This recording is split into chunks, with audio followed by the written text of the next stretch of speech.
Next hybridisation techniques में हमने types of hybridisation देख लिए थे। नेक्स्ट आते हैं कलेक्शन ऑफ वेरिएबिलिटी। ठीक है, चलो सबसे पहले क्या है, जर्म प्लाज्म बनाया जाता है। मतलब देखो जितनी भी बिल्डिंग्स है, अलग अलग वैरायटी के ट्रेड्स है, जीन पूल है, जितना भी, उनको क्या किया जाता है, कलेक्ट किया जाता है। और जहाँ कलेक्शन को ही क्या बोला जाता है, जर्म प्लाज्म। मतलब total collection of all genetic resources, चाहे सीड हो, प्लांट हो, टिश्यूज हो, जितने भी सभी कलेक्शन क्या करना, कलेक्ट करके रखना, ताकि फर्दर उनके ऊपर में स्टडी कर सके, क्रॉस के लिए काम आ सके। क्लियर है? तो उसको बोला जाता है जर्म प्लाज्म। तो जर्म प्लाज्म को कंजर्व करने के दो तरीके, पहला इन सीटू कंजर्वेशन और second ex situ conservation. In situ मतलब जो भी नेचुरल रिजर्व्स है या फिर फॉरेस्ट है, वहां से जो कलेक्शन किया जाता है वो क्या में आता है, इन सीटू में। क्या में आता है, इन सीटू। एक्स सीटू मतलब done through botanical garden, seed bank etcetera, है ना। बोटानिकल गार्डन बनाए जाते हैं, नेचुरल रिसोर्स बनाए जाते हैं क्या, फॉरेस्ट बनाए जाते हैं क्या, नहीं, बोटानिकल गार्डन का फॉर्मेशन किया जाता है। जैसे कि महाराज बाग जू वगैरह, ऐसा इनका फॉर्मेशन वैसे वहाँ पे प्लांट के लिए भी कलेक्टेड है। उसके अलावा सीड बैंक बनाई जाती है। तो जो आर्टिफिशियली है वो क्या आ जाएगा, एक्स सीटू कंजर्वेशन में, और इन सीटू जो ऑलरेडी प्रेजेंट है, नेचर से मिला हुआ है, उसका अगर कंजर्वेशन करें वो आ जाएगा इन सीटू कंजर्वेशन में। क्लियर है? जैसे कि अभी जो एक्सटिंक्ट होने वाले उनके भी जीन को प्रिजर्व करके रखा जाता है ना, ताकि फर्दर स्टडी के लिए, समझ रहे हो। तो सबसे पहले कलेक्ट करके रखते हैं, ठीक है। सेकेंड क्या करते हैं, evaluation and selection of parent. अब इवैल्यूएट करते हैं जो जर्म प्लाज्म में जितने भी अलग अलग टाइप के जीन को हमने कलेक्ट करके रखा है, टिश्यू को कलेक्ट करके रखा है, उनको क्या करेंगे, इवैल्यूएट। क्या करेंगे, इवैल्यूएट उनके ट्रेड्स को इवैल्यूएट करेंगे, उनमें कौन कौन सी कैरेक्टरिस्टिक से उनको इवैल्यूएट करेंगे। मतलब the collected germ plasm is evaluated to identify plant with desirable character. अब डिजायरेबल कैरेक्टर कौन कौन से हो सकते हैं, किसी में हाई यील्डिंग हो सकती है, किसी में पेस्ट रेजिस्टेंस हो सकता है, अलग अलग। तो इन सब की जितनी भी जो डिजायरेबल कैरेक्टर है उनको क्या करना, सबसे पहले तो इवैल्यूएट करना। सिलेक्टेड पेरेंट कैसे होना चाहिए, सबसे पहला तो हेल्दी। जो भी पेरेंट को हमें सिलेक्ट करके फर्दर मतलब उसको हमें किसके लिए यूज करना है, हाइब्रिडाइजेशन के लिए, जिसके लिए यूज करना है, ताकि उनमें नई नई कैरेक्टर। देखो अगर सेल कंटिन्यूअसली अगर हम बात करें, सिर्फ सिंगल मतलब सेम वेराइटी में अगर कंटिन्यूअसली अगर फ्यूजन होते जा रहे हैं तो एक ही टाइप की वेराइटी मिलेगी, जो चल रहा है वो चल रहा है, ठीक है। पर अगर किसी में ऐसा ट्रेट है कि जो बहुत ज्यादा वेराइटी में प्रोडक्शन कर सकते हैं, किसी की क्वालिटी अच्छी है, समझ रहे, तो ये दोनों अगर ट्रेट को, या फिर किसी में डिसीज रेजिस्टेंस है, इन दोनों को अगर मिला दिया जाए तो क्या होगा, एक तो हाई यील्ड भी होगी, क्वालिटी भी इंप्रूव रहेगी, और पेस्ट रेजिस्टेंस भी हो जाएगा। तो दोनों चीजें, कम एरिया में ज्यादा प्रोडक्शन हो जाएगा, कीड़ा वगैरह नहीं लगेगा, तो पेस्टिसाइड्स वगैरह डालने का ऑप्शन नहीं रहेगा, इंसेक्टिसाइड्स वगैरह डालना नहीं पड़ेगा, और थर्ड क्वालिटी भी इंप्रूव रहेगी, जो न्यूट्रिशनल वैल्यू चाहिए वो पहले से ज्यादा एनहांस है। तो जो हमारे यूजफुल के लिए, भाई सिंपल एक बात है, ह्यूमन ये सब कर क्यों रहा है, अपने वेलफेयर के लिए, अपने फायदे के लिए, तो सभी चीजें उसको मिल रही है, प्रोडक्शन भी बढ़ रहा है, क्लियर है। तो सेम जो प्लांट सिलेक्ट करोगे वो कैसा होना चाहिए, healthy, vigorous, desirable with complementary character. जो भी हमने कैरेक्टर बोले क्या होनी चाहिए, हाई यील्डिंग, वेराइटीज अलग, ठीक है। तो सिंपल अगर हम बात करें कॉम्प्लीमेंट्री कैरेक्टर्स, क्या बोल रही थी, कॉम्प्लीमेंट्री कैरेक्टर्स, जैसे कि प्लांट ए है और प्लांट बी है, इन दोनों का क्रॉस करना है। पहले प्लांट में क्या है, हाई यील्डिंग है, ये हाई यील्ड मतलब ज्यादा प्रोडक्शन कर सकता है, और सेकंड जो है वो उसके पास में डिसीज और पेस्ट रेजिस्टेंस है, क्लियर है। तो ये क्या हो जाएगी, उसकी डिजायरेबल कैरेक्टर, तो कॉम्प्लीमेंट्री एक दूसरे से, क्लियर है। तो इनका हाइब्रिड करवा सकते हैं इजीली, क्लियर हो रहा है। तो सिंपल पेरेंट सिलेक्ट किया, दोनों वैरायटी पेरेंट्स को सिलेक्ट करने के बाद अब क्या करना है, हाइब्रिडाइजेशन। हाइब्रिडाइजेशन क्या होता है, क्या होता है,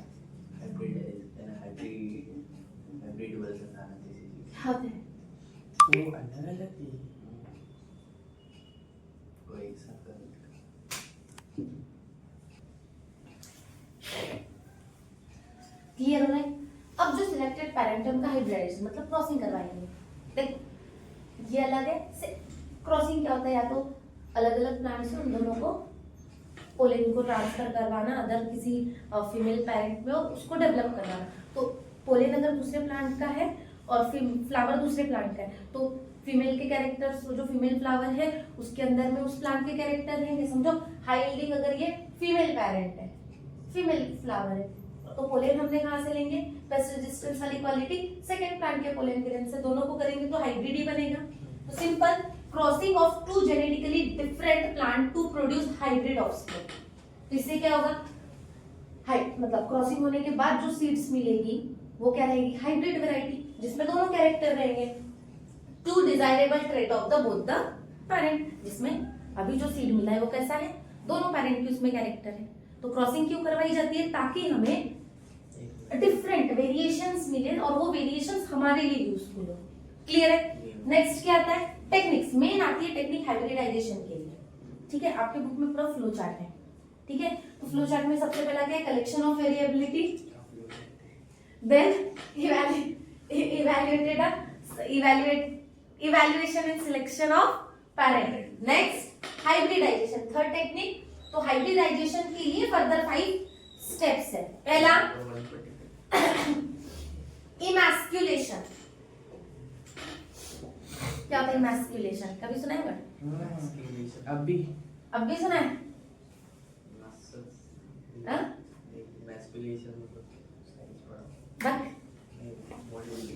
चलो, फीमेल जो फ्लावर होता है, फीमेल फ्लावर में से क्या हो गया, एंथर को क्या किया जाता है, रिमूव किया जाता है, ठीक है। Removal of anther from the female flower. क्यों, अब सिंपल, अगर पोलन रहेगा तो वो पोलन उसी को क्या कर देगा, सीधा फर्टिलाइज कर देगा। तो फर्टिलाइजेशन रोकना है तो फीमेल फ्लावर में से क्या रिमूव किया, एंथर को। उसी प्रोसेस को क्या बोला जाता है, इमैस्कुलेशन। क्लियर है। नेक्स्ट, इमैस्कुलेशन करने के बाद क्या की जाती है, बैगिंग। अब ये जो फ्लावर है एंथर रिमूव किया, इसके ऊपर में ये फ्लावर है, इसके ऊपर में ऐसे बैग से टैग कर दिया जाता है, हाँ बैगिंग कर दी जाती है, बांध दिया जाता है, ताकि फर्दर अदर देन कोई भी पोलेन आके उसको फर्टिलाइज ना करे। क्लियर है, सिंपल। उसके बाद कलेक्शन ऑफ पोलेन। अब जिस प्लांट से, प्लांट ए था, क्या हो गया, प्लांट ए को हमने क्या किया है, सिंपल बैगिंग करके रखा है। तो प्लांट बी को हम क्या कर रहे हैं, उसमें उस प्लांट बी में से क्या करेंगे, पोलेन ग्रेन्स को कलेक्ट करेंगे। पोलेन ग्रेन्स कलेक्ट हुए, फिर आफ्टर उसके बाद हजना बोलने में भी हो रहा है, जो बैगिंग किया हुआ है अरे होगी, ठीक है। ये जो बैगिंग किया हुआ है फ्लावर, उसमें अब क्या करेंगे, डस्ट करेंगे और पॉलिनेशन करवाएंगे, ठीक है। जो हमने कलेक्टेड पोलन ग्रेन्स किया है उनको इसके ऊपर डस्ट करेंगे, और डस्ट करके क्या होगा, वहां पे फर्टिलाइजेशन होगा। आफ्टर क्या करेंगे, इसको फिर से रीबैगिंग कर देंगे, जो फ्लावर का पॉलिनेशन करवा लिए, फिर से रीबैगिंग करेंगे और लेबल करके उसका डेट, जिस दिन उसको मतलब पॉलिनेशन वगैरह करवाया उसके ऊपर में लेबल्स वगैरह करेंगे। क्लियर है। तो ये पूरी टेक्निक्स क्या हो जाती है, हाइब्रिडाइजेशन की। क्या किया, सबसे पहले इमैस्कुलेशन किया, फ्लावर में से एंथर को रिमूव किया, फिर बैगिंग किया, उसको बांध के रखा, ठीक है। उसके बाद कलेक्शन किया पोलन ग्रेन्स का, पोलन ग्रेन्स कलेक्ट करने के बाद में फिर पॉलिनेशन किया, फिर रीबैगिंग एंड लेबलिंग। ये पूरी प्रोसेस क्या हो गई हमारी, hybridization. Done. Next, selection of superior recombinant. अब क्या करेंगे, सुपेरियर रिकॉम्बिनेंट को सिलेक्ट करेंगे। देखो, आफ्टर फर्टिलाइजेशन F1 F2 सुनो, जो भी हाइब्रिड, आफ्टर हाइब्रिडाइजेशन अब जो सीड्स मिले, अब उसको F1 F2 अलग कंटिन्यूअसली जनरेशन, उनको कंटिन्यूअसली क्या करवाते हैं, सेल्फिंग करवाते हैं, ठीक है। क्या करवाएंगे, सेल्फिंग करवाएंगे। क्या होगा, F1 हाइब्रिड जो मिला है सिंपल, उसमें कैसी जेनेटिक वेरिएशंस है, दोनों आ गए ना भाई। उसमें हमने ये कैरेक्टर में एग्जांपल ले लिए, उसमें दोनों जेनेटिक वेरिएशंस है, दोनों पेरेंट्स का मिक्सचर हो गया, तो पुराने जो थे पेरेंट प्योर लाइन उनके जैसे थे क्या? नहीं। तो सिंपल इन दोनों में क्या आ गए, जो भी न्यूज शीट्स है वो कैसे जेनेटिकली वेरिएंट है। तो सिंपल अगर हम बात करें F1 हाइब्रिड में क्या है, यूनिफॉर्म सुपेरियर ट्रेट्स है दोनों, ठीक है, फीमेल के भी और मेल के भी, क्लियर है। तो क्या किया जाता है, F1 हाइब्रिड को कंटिन्यूअसली क्या किया जाता है, सेल्फ पॉलिनेटेड किया जाता है कंटिन्यूअसली, कितने जनरेशन तक, 5 to 6 जनरेशन तक। क्यों? ताकि प्योर लाइन मिल जाए, सबसे पहली चीज कंटिन्यूअसली प्योर, और उसमें क्या आ जाए, जेनेटिकली स्टेबल हो जाए वो, और सेकेंड होमोजाइगस लाइन हो जाए, मतलब प्योर हो जाए, लेकिन उसमें उसके अलावा और कोई ट्रेड ना हो। तो कंटिन्यूअसली 5 to 6 जनरेशन तक उनको क्या किया जाता है, सेल्फिंग की जाती है। डन। नेक्स्ट क्या किया जाता है, testing, release and commercialisation of new cultivator. अब जो मिला है उसकी सबसे पहले तो टेस्टिंग करना पड़ेगा, भाई वो परफेक्ट है नहीं है, क्लियर है, उसके जो कैरेक्टर्स है वायबल है, मतलब सब चीजें उसको करेंगे। तो सिलेक्टेड सुपेरियर रिकॉम्बिनेंट को सिलेक्ट करते हैं और उसकी मल्टी लेवल टेस्टिंग करते हैं, 3 लेवल ऑफ टेस्टिंग की जाती है इसकी, क्लियर है। देन रिलीज किया जाता है, रिलीज क्या करोगे मार्केट में, क्यों? ताकि उसका कल्टीवेशन बढ़ सके, क्लियर है, तभी तो प्रोडक्शन बढ़ेगा ना, तभी तो उसकी डिमांड आएगी। क्यों रिलीज करेंगे, उसके अंदर क्या क्या है, पहला तो सुपेरियर टू एग्जिस्टेंस वैरायटी, जो पुरानी वैरायटी थी उससे सुपेरियर है, अच्छा है। सेकेंड स्टेबल है, हाई यील्डिंग है, डिसीज और पेस्ट रेजिस्टेंस है, और एडेप्टेबल है कि एनवायरनमेंट को इजीली वो क्या कर सकता है, अडेप्ट कर सकता है, क्लियर है। आफ्टर कमर्शियलाइजेशन, अब सीधी सी बात है, वैरायटी मिली, अब एक वैरायटी में पूरा लग जाएगा क्या, तो प्रोडक्शन के लिए ज्यादा सीट लगेगी, तो सीधा क्या करेंगे, मास शीट प्रोडक्शन करेंगे और फिर बाद में उसका डिस्ट्रीब्यूशन करेंगे ताकि फार्मिंग हो सके, क्लियर है। तो ये पूरी की पूरी प्रोसेस कहाँ पे इन्वॉल्व होती है, क्या नाम है, हाइब्रिडाइजेशन एंड इट्स टेक्निक्स। ये किस लिए की जाती है, प्लांट्स की क्या क्या करने के लिए किया है, वैरायटी लाने के लिए, वैरायटी लाने के लिए और इवोल्यूशन करने के लिए, इवोल्यूशन का पार्ट है ये था, सब बड़ा न्यू इन्वायरमेंट वगैरह। नेक्स्ट आते हैं जो हाइब्रिड जो क्रॉप्स बनते हैं उनमें वैरायटी, ठीक है। तो इंडियन हाइब्रिड क्रॉप्स के बारे में देखते हैं। सबसे पहला व्हीट एंड राइस। देखो 1961 में ग्रीन इवोल्यूशन आया था और all credits goes to Norman Borlaug and India के साइंटिस्ट स्वामीनाथन, MS स्वामीनाथन, ठीक है। तो सिंपल 1960 में नॉर्मन बोरलॉग ने एक वैरायटी बनाए थे, जिन 2 वैरायटीज बनाए डेवलप किए थे, जिसका नाम है सोनालिका एंड कल्याण सोना, ठीक है। ये वैरायटी आई थी इंडिया में, जिसके कारण, क्योंकि देखो क्या था कि मतलब इंडिया का पॉपुलेशन ग्रो हो रहा था पर प्रोडक्शन नहीं बढ़ रहा था, सप्लाई ठीक है। तो सिंपल लोग क्या कह रहे थे, भूखमरी आ गई थी। तो सिंपल, तो उस कंडीशन में नॉर्मन बोरलॉग ने 1960 में डेवलप किया एक ड्रॉप वैरायटी ऑफ व्हीट की, ठीक है। तो जो कौन कौन सी है, सोनालिका एंड कल्याण, बनी किससे, IR8 इंडियन ब्रांड 1 और ताइचुंग नेटिव 1, ये कहां से लिया, ताइवान से। इन दोनों को तो इनको क्या किया, क्रॉस किया, हाइब्रिड, उनका हाइब्रिड कौन था, सोनालिका एंड कल्याण सोनास, ठीक है, जिसका प्रोडक्शन कैसा था, हाई यील्ड था, प्रोडक्शन बहुत ज्यादा था। और सिंपल बात की जाए और सेमी ड्रॉफ्ट वैरायटी थी, जिसके कारण में प्रोडक्शन बढ़ा। और 1961 में क्या बोलते हैं हम, इसी के कारण में क्या है, ग्रीन रिवॉल्यूशन, ठीक है। उसके बाद और भी कुछ है, जया, पद्मा, रत्ना, ये भी कुछ सेमी ड्रॉफ्ट वैरायटीज है। जया, पद्मा, रत्ना, ठीक है। नेक्स्ट आते हैं शुगर केन। देखो तमिलनाडु में डेवलप किया गया बाद में। तो एक अगर बात करें नॉर्थ इंडिया में, सैकेरम बारबेडी शुगर केन की वैरायटी है। सेम सैकेरम ऑफिसिनारम, ये साउथ इंडिया की वैरायटी है। अब ये सैकेरम ऑफिसिनारम की प्रॉपर्टी क्या है, इसकी थिकर स्टेम होती है, स्टेम अच्छी, अरे शुगर केन जितना स्टेम ज्यादा थिक रहेगा उसका स्टेम उतना ज्यादा, शुगर केन भुट्टा नहीं, पता नहीं तो मोटा मैंने बोला उसने, हाँ? मोटा बोला। अच्छा मैंने भुट्टा सुनी सी कहाँ निकल गया क्या, थिकर स्टेम और हाई शुगर कंटेंट होता है। क्लियर है? तो क्या किया गया, सीधी सी बात है, पर ये नॉर्थ इंडिया में डेवलप मतलब उसकी ग्रो वो प्रॉपर से नहीं हो सकता था, तो क्या किया गया, इन दोनों का क्रॉस किया गया और वेराइटीज CO419, 421 और 453 को डेवलप किया गया। ठीक है, तो सिंपल। और ये फिर कहाँ पे डेवलप किया गया, कोयम्बटूर तमिलनाडु में उसका डेवलपमेंट हुआ। क्लियर है? ये क्या थी, शुगर कैन की वैरायटी। नेक्स्ट मिलेट्स, ज्वार बाजरा वगैरह जो है। ठीक है, तो हाइब्रिड में इसका नाम क्या है, गंगा 3, ज्वार को CO12, बाजरा निफाइड। ठीक है, इसकी प्रॉपर्टी क्या है, हाई यील्डिंग है, ये पूरे के पूरे हाई यील्डिंग है और कैसा, रेजिस्टेंस टू वाटर स्ट्रेस, मतलब पानी कम भी रहा तो भी वाटर स्ट्रेस में भी ग्रो कर सकते हैं।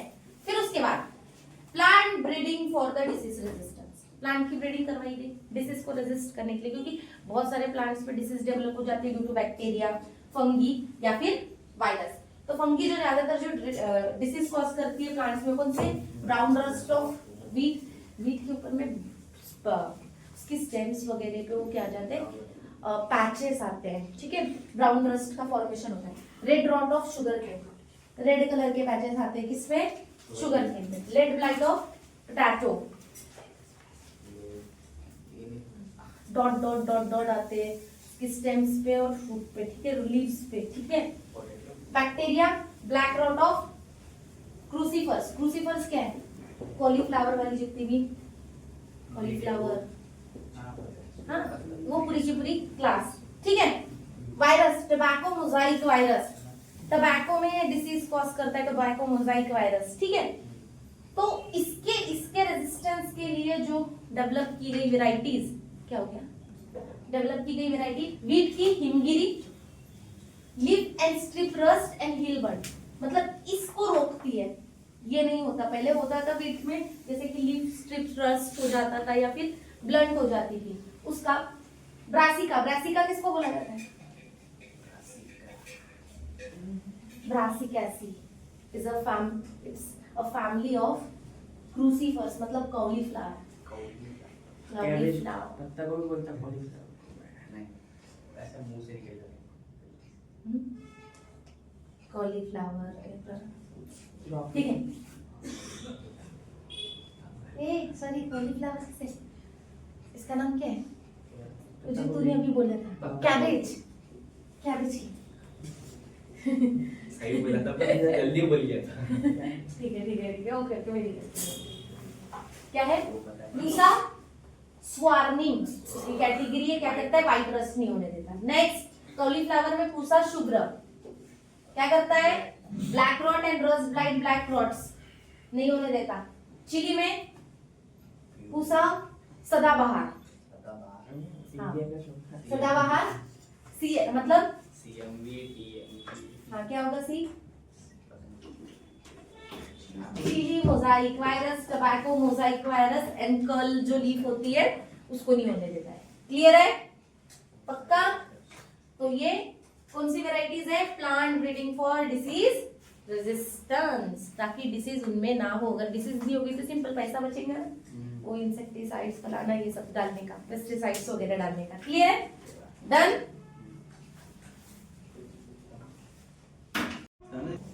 करके रखा था।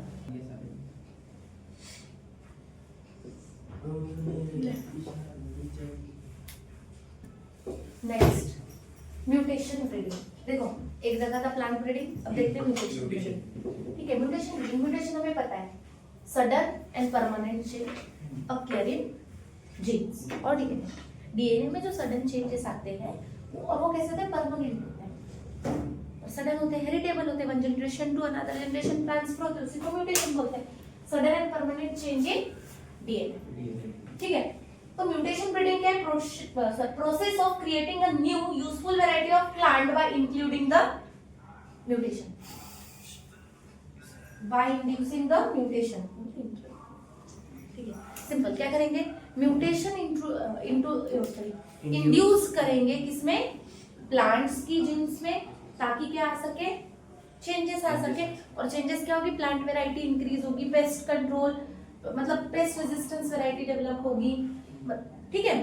तो मेन किया क्यों जाता है म्यूटेशन, मोस्टली ज्यादातर जो paste resistance and disease resistance को डेवलप करने के लिए, ठीक है। तो सिंपल म्यूटा, और किसके थ्रू किया जाता है, म्यूटाजेन, द एजेंट, ऐसे एजेंट जो क्या करवाए, म्यूटेशन करवाए, उनको क्या बोलते हैं, म्यूटाजेन। पहला फिजिकल म्यूटाजेन, हाई टेम्परेचर में भी चेंज हो जाता है। कॉन्सेंट्रेशन ऑफ CO2 को कॉन्सेंट्रेट करो तो x-ray, UV ray, gamma ray, ये सब क्या है, फिजिकल म्यूटाजेन। केमिकल म्यूटाजेन में नाइट्रस एसिड, HNO2, उसके अलावा क्या, EMS, ethylene, methyl, ethylene methyl sulfonate, ठीक है। मस्टर्ड गैस, कॉल्चिसिन, यूज किसलिए किया जाता है, पॉलीप्लॉइडी को इंड्यूस करता है, ठीक है। तो सिंपल ये केमिकल म्यूटेशन है, जिससे क्या हो जाएंगे, सिंपल क्या डेवलप हो रहा है, म्यूटेशन, क्लियर है। तो सिंपल अगर हम बात करें plant breeding developing the resistance to insect pest, मतलब प्लांट ब्रीडिंग में हम म्यूटाजेन जो कर रहे हैं वो किस लिए कर रहे हो, कौन से इंसेक्ट के लिए, क्या इंसेक्ट पेस्ट के लिए जो कर रहे हैं उनके बारे में दिया है। सबसे पहला डेवलपमेंट ऑफ मॉर्फोलॉजिकल कैरेक्टर, कोई ऐसा कैरेक्टर मॉर्फोलॉजी में डेवलपमेंट करवा दिया जाए, जिनमें चेंजेस हुआ तो उससे क्या हो जाएगा, मॉर्फोलॉजी में changes. For example hairy leaves in cotton and wheat, क्या करता है, जो जैसिड्स है, वेक्टर रेजिस्टेंस ऑफ जैसिड्स, वो ग्रीन कलर के जो नहीं रहते हैं वो कीड़े से ग्रीन वाली, ठीक है। सॉलिड स्टेम इन व्हीट को हमें पता है, व्हीट खोखली ऐसी हो जाती है, अंदर से स्टेम बोरर आते हैं उसको खाने लग जाते हैं, जिससे वो वीक हो जाती है और गिर सकती है। तो स्टेम बोरर के अगेंस्ट में सॉलिड स्टेम का डेवलपमेंट, ठीक है। उसके अलावा बायोकेमिकल कैरेक्टर, कौन से बायोकेमिकल कैरेक्टर, उसमें हम क्या डेवलप कर ले, या तो high aspartic acid, low nitrogen and sugar content मेज में, तो स्टेम बोरर उसको के ऊपर में अटैक नहीं करेगा। मेनली किसके ऊपर में एक्ट कर रहा है भाई, उसको चाहिए शुगर, उसको चाहिए नाइट्रोजन, या फिर एस्पार्टिक एसिड चाहिए, उसकी क्वांटिटी एस्पार्टिक एसिड से उसका कॉन्सेंट्रेशन हाई कर दिया जाए जिससे वो अटैक नहीं करेगा, कौन, स्टेम बोरर। उसके अलावा नेक्टारलेस कॉटन, नेक्टारी नाम, फ्लावर्स पता है, फ्लावर में नेक्टार्स नहीं रहे, हनी का क्या होगा, हनी का क्या होगा ना। तो बॉलवर्म्स अटैक करते हैं बॉल्स ऑफ कॉटन्स पे, तो नेक्टारलेस रहेगा तो बॉलवर्म्स अटैक नहीं करेंगे। तो कुछ एग्जांपल्स दिए जैसे कि ब्रासिका इज कॉलीफ्लावर, और हम क्या बोल सकते हैं, कैबेज, उसकी जो कैरेक्टर, उनकी जो कैरेक्टर, वो जो फैमिली है उसको पूसा गौरव एफिड्स के अगेंस्ट होता है, पता है ना, कीड़े लगते हैं की इली वगैरह, छोटे छोटे बारीक, ये इसमें वो एफिड्स को रोकता है, ठीक है। ये वैरायटी में डेवलपमेंट एफिड्स नहीं लग सकते। Next flat beans, Pusa same 2, Pusa same 3, ये वैरायटी है और ये इंसेक्ट है, और ये जो प्लांट्स है उनके बारे में, ठीक है। जैसिड्स नहीं लग सकते, एफिड्स नहीं लग सकते, और फूड बोरर, फूड के ऊपर में भी कीड़ा लगता है ना, वो नहीं लगता। ओकरा, क्या है ओकरा, लेडी फिंगर, भिंडी, हाँ ऐसे भिंडी बोलते हैं, भिंडी का नाटक है, ओकरा है, ओकरा। चलो ओकरा, पूसा वानी और पूसा A4 क्या करता है, shoot and fruit of borer. तुम्हें पता है ऐसे ब्लैक वाले ऐसे छोटे छोटे उसके ऊपर में कीड़े रहते हैं, इसके ऊपर भिंडी के ऊपर, उसके पत्तियों वगैरह पे, बैक साइड्स पे, ठीक है। तो इनको ये इंसेक्ट्स को रोकने का काम कुंती की वैरायटी के अंदर में पूसा सवानी और पूसा A4 के अंदर में, क्लियर है पक्का। तो यह म्यूटेशन ब्रीडिंग किस लिए कर रहा है, pest control, insect resistance plants के लिए, क्लियर है। नेक्स्ट टिश्यू कल्चर टेक्निक, पढ़ा इसके पहले, क्या होता है tissue culture technique? Growing plant cell tissue और organ in artificial nutrient medium under the sterile condition. किया जाता है, ऑर्गन डेवलप किया जाता है, टिश्यू डेवलप किया जाता है, सेल डेवलप किया जाता है अकॉर्डिंग टू जिस टाइप का चाहिए, जो चाहिए उस हिसाब से। सेल चाहिए तो सेल को डेवलप करता है, ऑर्गन चाहिए तो ऑर्गन को, और प्लांट चाहिए तो होल प्लांट का भी डेवलपमेंट होता है। हाँ, तो आर्टिफिशियल कंडीशन में किया जाता है, आर्टिफिशियल मीडियम लिया जाता है, उस मीडियम के अंदर में डेवलपमेंट करवाया जाता है। क्लियर है? प्रिंसिपल क्या है? Totipotency. What is mean by totipotency? Totipotent cell नहीं पता? एबिलिटी कभी भी ग्रो कर सकते कंटिन्यूअसली, पढ़ाया है ना? टोटियोपोटेंसी, each plant has the ability to regenerate in the whole plant। ठीक है? टोटियोपोटेंट सेल्स कौन कौन सी है हमारे बॉडी में? रीजनरेट वाला, हाँ, लंग्स और बोन मैरो में स्टेम सेल्स होती है, वो भी टोटियोपोटेंट होती है। प्लांट्स में मेरिस्टेम है ना, उनमें टोटियोपोटेंसी है ना। देखो, टोटियोपोटेंसी में each plant has the ability to regenerate into the whole plant under the sustainable condition। क्या चाहिए उसको? न्यूट्रिएंट और हार्मोन चाहिए, और सिंगल सेल पूरे के पूरे कंप्लीट प्लांट में क्या हो सकती है? डेवलप हो सकती है। उसी प्रिंसिपल को बोला जाता है टोटियोपोटेंसी। क्लियर है? नेक्स्ट रिक्वायरमेंट है क्या? पहला तो एक्सप्लांट लगेगा, a small piece of tissue. अब वो कहां से ले सकते हैं? रूट से ले सकते हैं, शूट से ले सकते हैं, लीव से ले सकते हैं, मेरिस्टेम ले सकते हैं। ठीक है, मोस्ट ऑफ द स्टेम की टिप पे मेरिस्टेम होता ही है। ठीक है, और कंडीशन चाहिए sterile condition, no microorganism allowed. एक भी माइक्रो, और जितने भी हम उसमें इंस्ट्रूमेंट यूज करेंगे पूरे के पूरे स्टेराइल होने चाहिए। जैसे ग्लास वेयर करें तो ऑटोक्लेविंग वगैरह करवाएंगे, हमने जो जहाँ पे हमें कल्चर्ड करवाना है तो वहाँ पे अंडर पूरा जो एयर की रहनी चाहिए वो स्टेराइल आनी चाहिए। ठीक है, न्यूट्रिएंट मीडियम क्या क्या लगेगा? Contain mineral, salt, sugar, water, fat, light, vitamins, plant hormones like cytokinin, ऑक्सीन्स, agar medium, culture room with control temperature, humidity, ये पूरे के पूरे पीएच, सब कंडीशन मेंटेन करना पड़ेगा ना। क्लियर है? तो ये पूरे की पूरी कंडीशन रिक्वायर्ड है किसके लिए?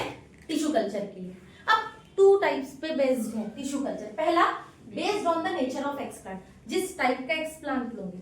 अगर हमने सेल लिया तो सेल कल्चर, ऑर्गन लिया तो ऑर्गन कल्चर, एम्ब्रियो लिया तो एम्ब्रियो कल्चर। क्लियर है? Second, based on the type of in vitro growth, कैसे बाहर ग्रोथ करवा रहे हो, किस मतलब जो मीडियम लिया है वो कैसा है। तो पहला कैलस कल्चर और सस्पेंशन। कैलस मतलब सॉलिड मीडियम पे, और सस्पेंशन कल्चर मतलब लिक्विड मीडियम पे। ठीक है, तो डिपेंड काय पे कर रहे हैं?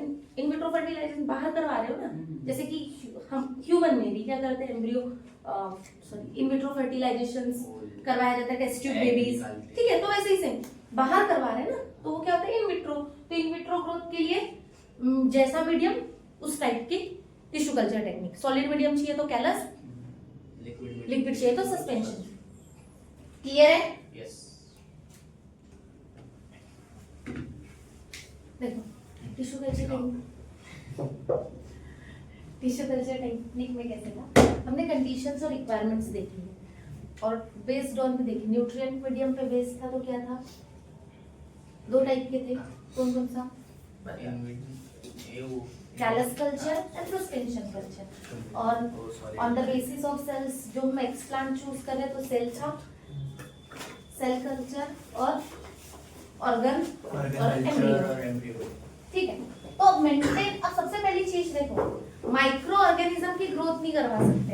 यानी अगर माइक्रो ऑर्गेनिज्म की ग्रोथ होगी तो सिंपल जो हम प्रोडक्शन के लिए जो कर रहे हैं वो प्रॉपर डेवलपमेंट नहीं होता, क्योंकि सीधी सी एक बात है, जो हम मीडियम न्यूट्रिएंट मीडियम लेते हैं वहां पे माइक्रो ऑर्गेनिज्म इजीली क्या करता है? ग्रो करता है। तो सबसे पहले कंडीशन क्या करना पड़ेगा? असेप्टिक कंडीशन मेंटेन करनी पड़ेगी। क्लियर है? तो सिंपल क्या है? स्टेरिलाइजेशन करवाना पड़ेगा। सबसे पहले किसका स्टेरिलाइजेशन? किसका? ग्लासवेयर। जो भी हम ग्लास के जो सब यूटेंसिल्स यूज कर रहे हैं लाइक बीकर वगैरह जो भी है, ठीक है। अच्छा, तो टिश्यू कल्चर के लिए ठीक है, ग्लासवेयर को तो क्या करना पड़ेगा? डिटर्जेंट की हेल्प से उसको क्लीन करना पड़ेगा, या तो फिर क्या लिखा है? HAO। क्या हुआ? तो बता, मैंने पहले पढ़ा है। आपने पढ़ा है? पढ़ाई लैब में हॉट एयर ओवन। एक और पढ़ा है तो फ्रिज में डालकर दे। वो हॉट एयर हाँ ओवन रहता है, उसके अंदर में डालना पड़ता है, तो एयर के कारण में जितने भी हॉट एयर रिलीज होगी तो पूरे जितने भी जो लिविंग ऑर्गेनिजम्स जो रहेंगे, माइक्रो ऑर्गेनिज्म, वो किल हो जाएंगे। ठीक है, नेक्स्ट न्यूट्रिएंट मीडियम। क्या करना पड़ेगा? न्यूट्रिएंट मीडियम को ऑटोक्लेव करना पड़ेगा। कंडीशन दी है, प्रेशर कितना मेंटेन करना है? 15 LB पर स्क्वायर, कितने मीटर के लिए, कितने देर के लिए? 20 मिनट्स के लिए ऑटोक्लेव करनी है। एक्सप्लांट को 20% इथिल अल्कोहल के साथ में और 0.1% मर्क्यूरी क्लोराइड के साथ में क्या करना है? उसको वॉश करना है। मतलब एक्सप्लांट भी क्या हो जाएगा? क्लीन हो जाएगा और माइक्रो ऑर्गेनिज्म से फ्री हो जाएगा। नेक्स्ट इनैकुलेशन चैम्बर, जहां पे इनैकुलेशन के लिए रखना है। इनैकुलेशन मतलब जहां पे उस चैम्बर में उसको ग्रोथ के लिए रखना है। इनैकुलेशन चैम्बर को कैसे करना है? लैमिनार एयर फ्लो से यूवी रे ट्यूब 1 आवर के लिए उसको, ताकि वो पूरा का पूरा जो एरिया है वो भी क्या हो जाए? स्टेरलाइज हो जाए। क्लियर है?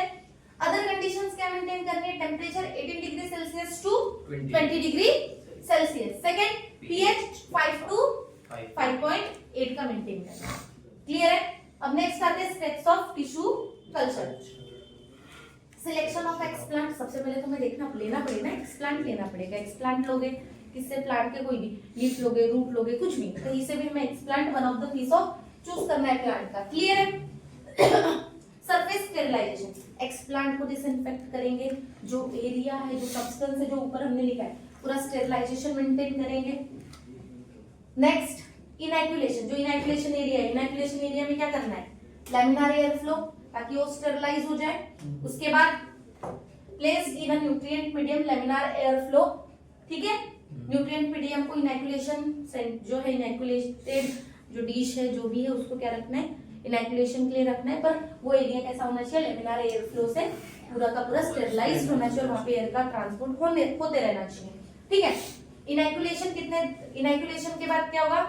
कैलस फॉर्मेशन, सेल डिवाइड होगी और फॉर्म करेगी कैलस। कैलस क्या है? मास ऑफ अनडिफरेंशिएटेड सेल, और ये कितने दिन में फॉर्म हो जाएगी? 2 to 3 वीक्स लगेंगे इसको। क्लियर है? नेक्स्ट ऑर्गेनोजेनेसिस या फिर एम्ब्रियोजेनेसिस। प्लांट क्या करेगा? अब जैसे ही सेल्स का फॉर्मेशन हुआ, अब वो सेल्स क्या होगी? डेवलप होना स्टार्ट होगी। कोई रूट के पार्ट में, कोई शूट के पार्ट में प्लांट्स का डेवलपमेंट करवाना है ना, तो simple using plant hormone, cytokinin से शूट इंड्यूस हो जाएगी, ऑक्सिन से रूट इंड्यूस हो जाएगी। रूट शूट बन गया, मतलब प्लांट तो फॉर्मेशन हो गया। अब जो प्लांटलेट, जो अब क्या करेंगे? Plantlet formation, complete plantlet grow in vitro. In vitro बाहर वो जो मीडियम उसमें ग्रो होगा पूरी तरीके से। ग्रोथ होने के बाद क्या करेंगे? हार्डनिंग करेंगे। एक एक प्लांटलेट्स को निकालेंगे और सॉइल में ट्रांसफर करेंगे, ताकि वो एनवायरनमेंट में एडजस्ट कर सके। क्लियर है?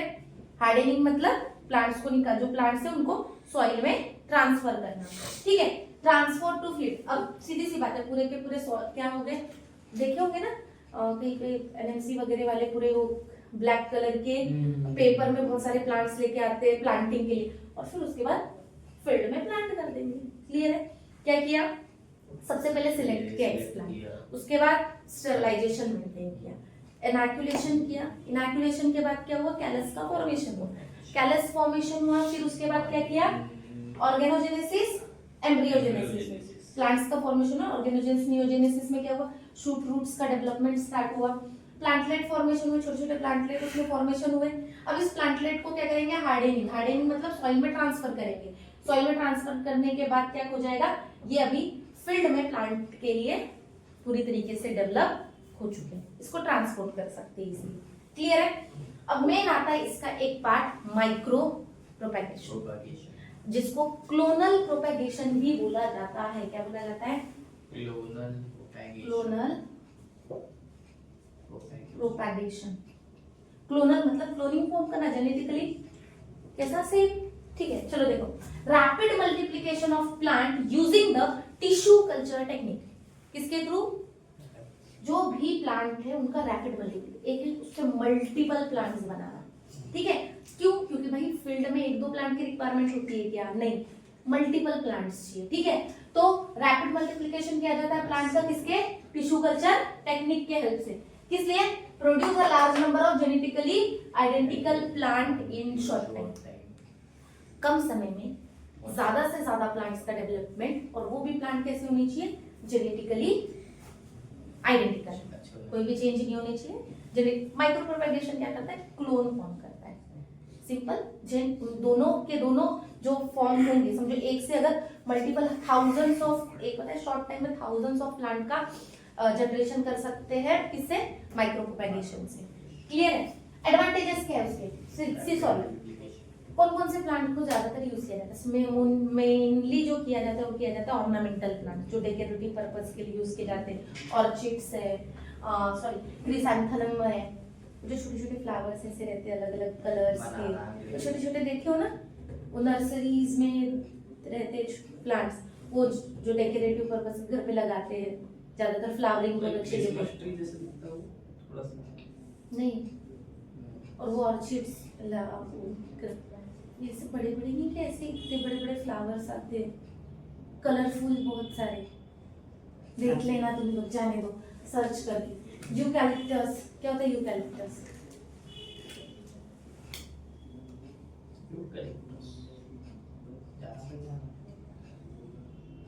यूकैलिप्टस ऑयल पता है, नीलगिरी यूकैलिप्टस, स्मेल बहुत अच्छी होती है, और यूकैलिप्टस की बहुत ज्यादा फार्मिंग की जाती है, बड़े बड़े लार्ज फील्ड में लगाया जाता है, ठीक है। और फिर उसके अलावा फ्रूट लाइक बनाना, ग्रेप, सिट्रस फ्रूट, इनके डेवलपमेंट के लिए भी माइक्रो प्रोपेगेशन का यूज किया जाता है। क्लियर? एडवांटेजेस, रैपिड मल्टीप्लिकेशन करता है, शॉर्ट टाइम में थाउजेंड्स ऑफ प्लांट को डेवलप कर सकता है, ठीक है। Production of disease free plant, अगर हमने एक डिसीज फ्री प्लांट बनाया तो उसका मल्टीप्लिकेशन करके मल्टीपल क्या कर सकते हैं, डिसीज फ्री प्लांट डेवलप कर सकते हैं, जेनेटिकली आइडेंटिकल। एक प्लांट से सेकंड प्लांट तो पूरा आइडेंटिकल होता है, क्लोनिंग फॉर्म करता है।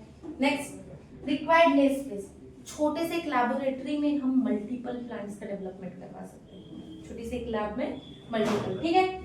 ईयर राउंड, साल भर में कभी भी, ईयर राउंड प्रोडक्शन मतलब साल भर में जब रिक्वायरमेंट हो तब हम माइक्रो प्रोपेगेशन से प्लांट की डेवलपमेंट करवा सकते हैं। Next, conservation of rare and endangered plant, जो प्लांट खत्म होने वाले हैं, पूरी तरीके से भी रेयर है, अभी है नहीं उसकी प्रजाति, पर अभी एक्सटेंट होने पे है, उनको हम कंजर्व कर सकते हैं माइक्रो, सीधी सी बात है, एक भी सेल मिली माइक्रो प्रोपेगेट की और मल्टीपल कॉपीज बना के उस प्लांट्स को तो डेवलप किया जा सकता है ना, तो कंजर्वेशन के लिए भी इंपॉर्टेंट है।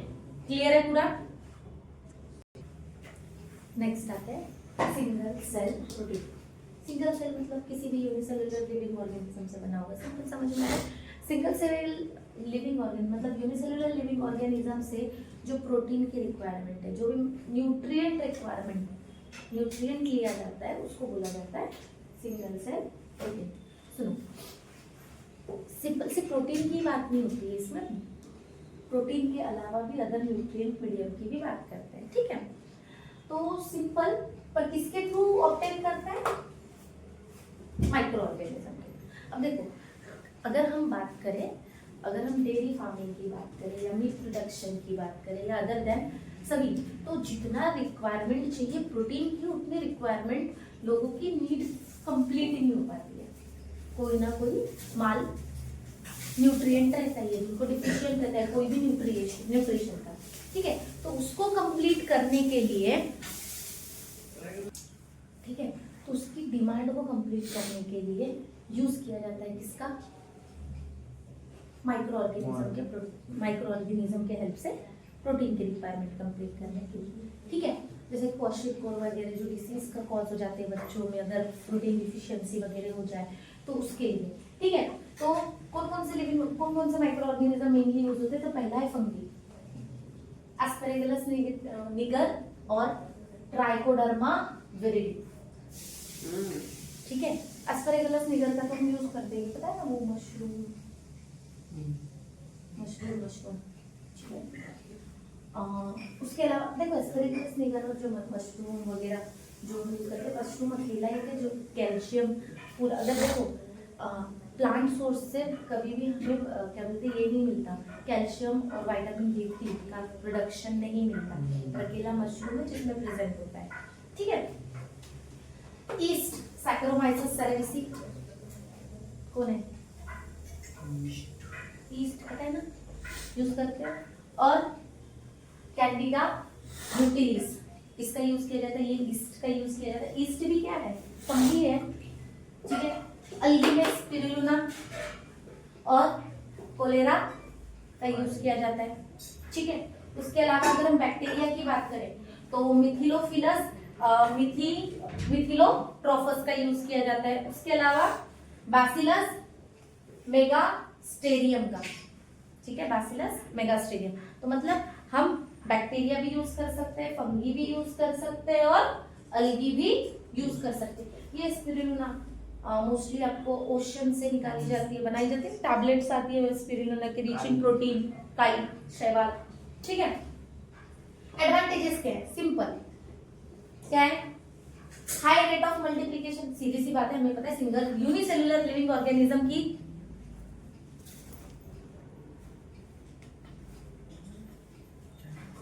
यूनिसेलुलर लिविंग ऑर्गेनिज्म की खासियत क्या होती है?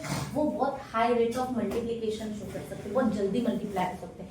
तो अगर हम इनके हेल्प से अगर कोई भी प्रोटीन वगैरह मिनरल वगैरह की रिक्वायरमेंट कंप्लीट करें तो मल्टीप्लिकेशन रेट हाई रहेगा। तो क्या हो जाएगी? Large quantity of biomass in short duration, come time में हम ज्यादा से ज्यादा प्रोडक्शन कर सकते हैं। किसका? बायोमास का। उसके बायोमास ज्यादा होगा तो उतना ज्यादा हमको प्रोटीन की रिक्वायरमेंट कंप्लीट हो जाएगी। माइक्रोब्स जेनेटिकली मॉडिफाइड कर सकते हैं, उसके क्या हो जाएगा? तो अमाइनो एसिड का नंबर वेरी कर सकता है, हाई प्रोटीन कंटेंट बढ़ सकते हैं, 43 to 85% क्या बढ़ाया जा सकता है? प्रोटीन का कंटेंट। क्लियर है? क्यों? माइक्रोब्स में क्या किया? जेनेटिकली मॉडिफिकेशन किया। नेक्स्ट रॉ मटेरियल, देखो रॉ मटेरियल क्या लगता है? वेस्ट जो प्रोडक्ट है उसका यूज करके भी ये न्यूट्रिएंट अपना कंप्लीट कर सकते हैं माइक्रोब्स, जिसकी वजह से क्या होगा? पॉल्यूटेंट कम हो जाएगा, पॉल्यूटेंट कम होगा, पॉल्यूशन डिक्रीज हो जाएगा ना। क्लियर हो रहा है? तो मतलब ये भी बेनिफिट ही है, मतलब उसके हेल्प से हम न्यूट्रिशन, हम सिंगल सेल प्रोटीन के हेल्प से प्रोटीन्स का भी रिक्वायरमेंट कंप्लीट करें और साथ में पॉल्यूटेंट भी कम हो रहा है। Next, good source of vitamins, amino acids, minerals and crude fibres. हमें फाइबर भी डाइजेशन के लिए बहुत इंपॉर्टेंट है। क्लियर हो रहा है? तो ये सब की रिक्वायरमेंट हम किससे कंप्लीट कर सकते हैं? Single cell protein. क्लियर है? ये तो था माइक्रो ऑर्गेनिज्म की हेल्प से हम प्रोटीन और मिनरल्स वगैरह की रिक्वायरमेंट को कंप्लीट कर रहे हैं। पर अगर प्लांट की हेल्प से कर रहे हैं, प्लांट की हेल्प से कर रहे हैं तो क्या हो जाएगा? Bio fortification. अब इसमें क्या करेंगे? प्लांट्स में डेवलप करवाएंगे, क्या करेंगे? इंक्रीज करेंगे nutrient content in food crop, जो हम फूड्स कंज्यूम करते हैं, फूड वेजिटेबल्स वगैरह जो भी है उनमें न्यूट्रिएंट मीडियम की क्वालिटी को क्या कर देना? इंक्रीज कर देना, एनहांस कर देना। ऑब्जेक्टिव प्रोटीन कंटेंट और क्वालिटी को इंक्रीज करना। ऑयल कंटेंट जैसे कि तो पता है ना बहुत सारे ऑयल कंटेनिंग सीड्स भी होती है, तो ऑयल कंटेंट एंड क्वालिटी को इंक्रीज करना, विटामिन्स के कंटेंट को इंक्रीज करना या फिर micro nutrient content and quality को इंक्रीज करना। क्लियर हो रहा है? अब मेथड्स क्या क्या है? कौन सी मेथड से हम बायो फोर्टिफिकेशन कर सकते हैं? पहला तो कन्वेंशनल प्लांट ब्रीडिंग करवा सकते हैं, प्लांट ब्रीडिंग जिसके पहले देखा है। उसके अलावा genetic engineering, genetically modified plant को जेनेटिकली मॉडिफाइड कर दो, ठीक है, तो जेनेटिक इंजीनियर।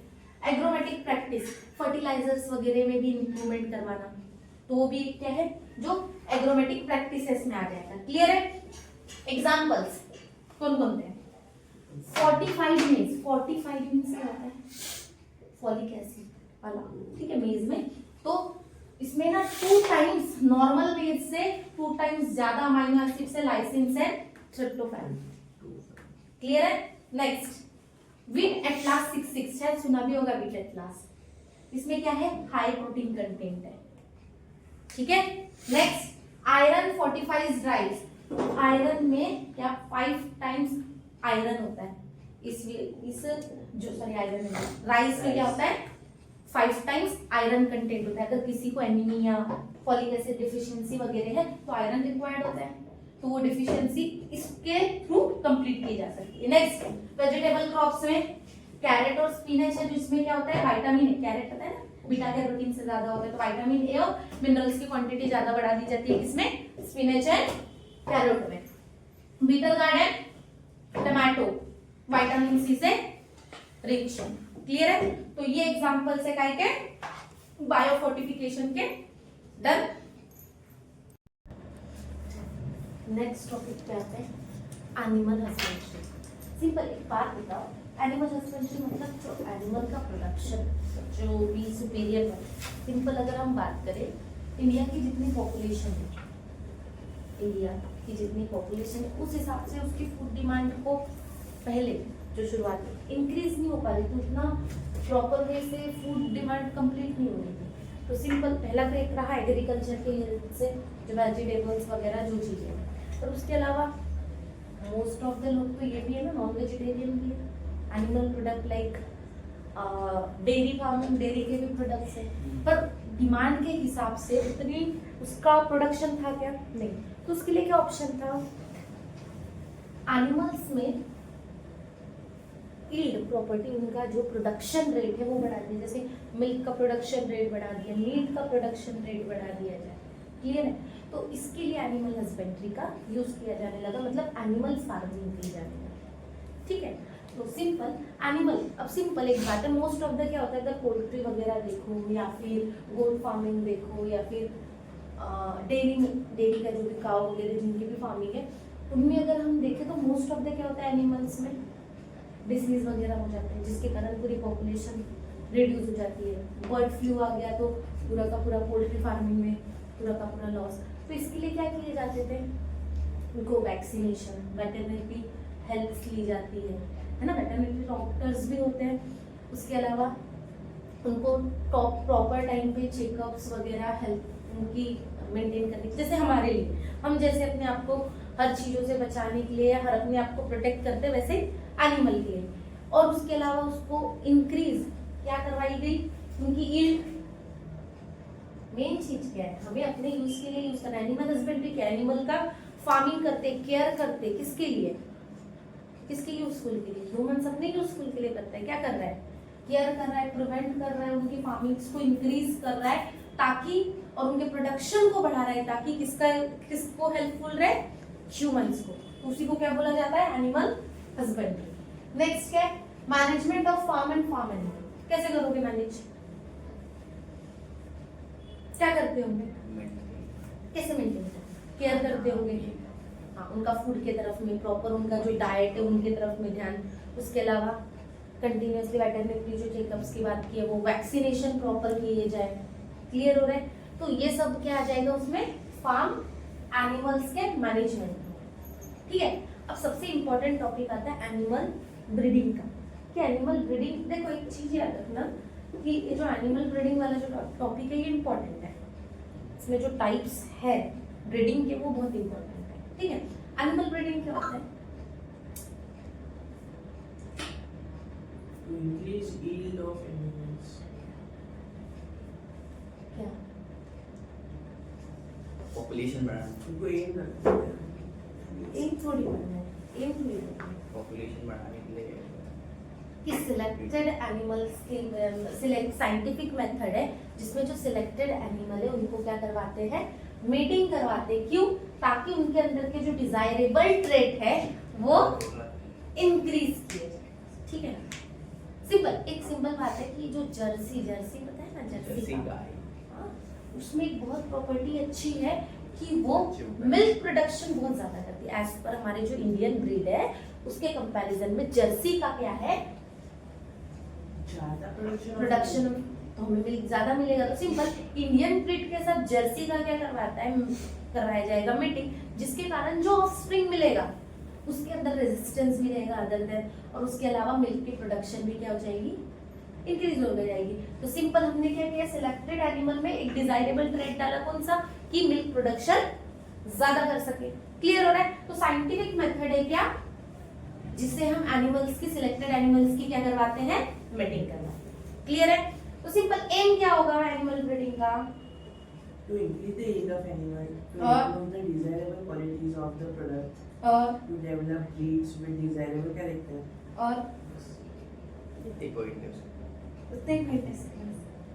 मतलब क्या करेगा? सबसे पहले सुपीरियर ट्रेट्स उस लिविंग ऑर्गेनिज्म के अंदर में जो भी हमें एनिमल चाहिए उसके अंदर है, जैसे कि हाई यील्ड, मतलब सीरीज डिसीज रेजिस्टेंस भी होना चाहिए, अदर देन कोई डिसीज आ रही है तो उसके अंदर भी उसका रेजिस्टेंस होना चाहिए। उसके अलावा जो भी मतलब जैसे मिल्क प्रोडक्शन बहुत ज़्यादा अच्छे से कर रहा है तो मिल्क प्रोडक्शन की क्वालिटी होनी चाहिए। तो जो भी सिलेक्टेड ट्रेट है उनके अंदर में आनी चाहिए, इसलिए सिलेक्टेड क्या करवाई जाती है, एनिमल ब्रीडिंग करवाई जाती है। ठीक है, तो सिंपल टाइप्स ऑफ ब्रीडिंग क्या है? पहला टाइप आता है, दो ही टाइप की ब्रीडिंग है, एक तो है इनब्रीडिंग और एक है आउटब्रीडिंग। कितने हैं? Inbreeding and outbreeding. इनब्रीडिंग मतलब mating of closely related animals with in the same breed, एक ही ब्रीड के और क्लोजली रिलेटेड है। जैसे एक सिंपल ह्यूमन से एग्जांपल से क्लियर हो जाए, हमारे घर में होता है ना बुआ की लड़की से शादी, ऐसा था, तो ये सेम क्लियर हो रहा है। तो ये क्या हो जाते हैं? क्लोजली रिलेटेड एनिमल से, मतलब उनकी फैमिली के मेंबर्स। ठीक है, जैसे कि हमारे रहता है ना किसी के घर में अगर गाय वगैरह वगैरह गई होगी तो क्लोजली रिलेटेड मतलब फैमिली टू फैमिली उनकी जो क्लोजली रिलेटेड अगर मीटिंग हो रही है तो वो क्या हो जाएगी? इनब्रीडिंग। पर इसमें क्या होता है?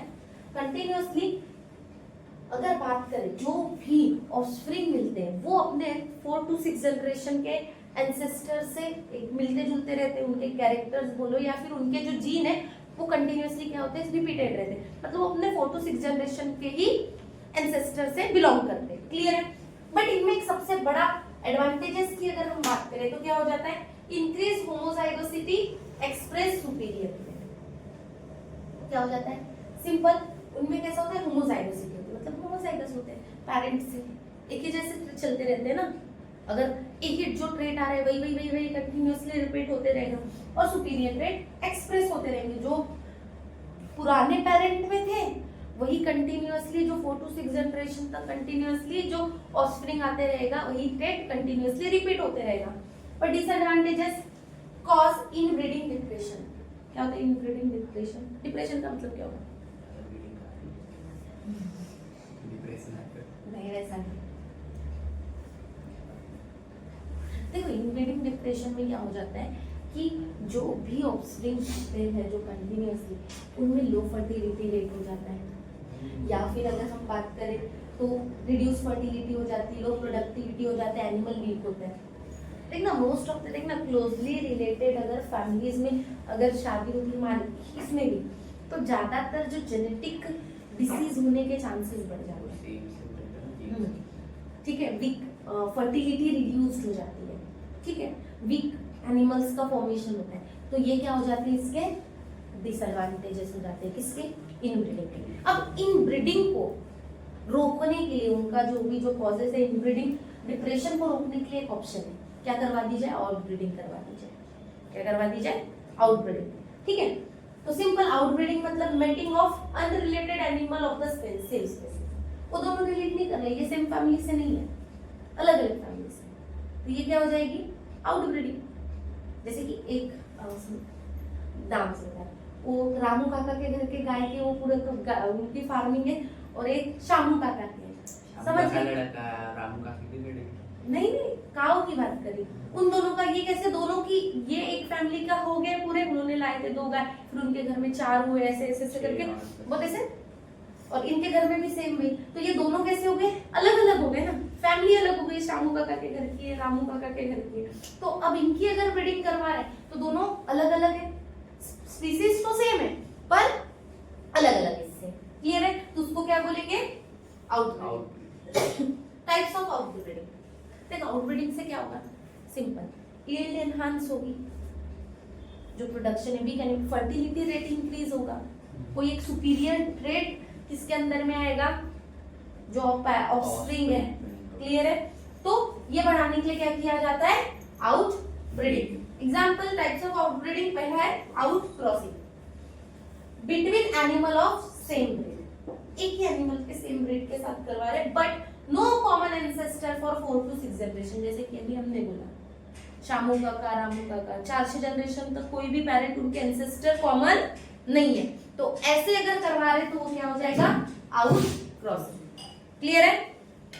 Next cross breeding between animal of different breed offspring hybrid with superior trait. क्या होगा?